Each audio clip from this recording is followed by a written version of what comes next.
ஒரு சிறிய கிராமப்புற ரயில் நிலையத்தில் ஒரு தனி உருவம் எதையோ தேடி அலைந்தது. அந்த உருவம் வெளிரிய முகம் மற்றும் குழிந்த கண்கள் கொண்ட ஒரு பெண், எல்லா அடையாளத்தையும் இழந்தது போல் தோன்றியது. அவள் யார்?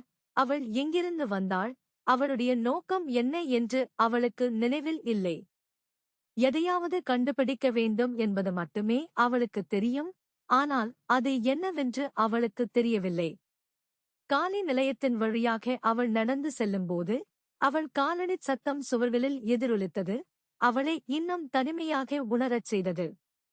ஸ்டேஷன் பழமையானது மற்றும் தேய்ந்து பெயிண்ட் உரிந்து உடைந்த பெஞ்சுகள், சிதைவு மற்றும் புறக்கணிப்பு வாசனையுடன் காற்று அடர்த்தியாக இருந்தது.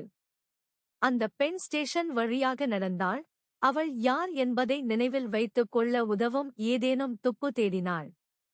பழைய டிக்கெட் சாவடிகள், காத்திருப்பு அறைகள் மற்றும் கைவிடப்பட்ட லக்கேஜ் வண்டிகளை கூட அவள் சோதித்தாள், ஆனால் அவளால் எதுவும் கிடைக்கவில்லை.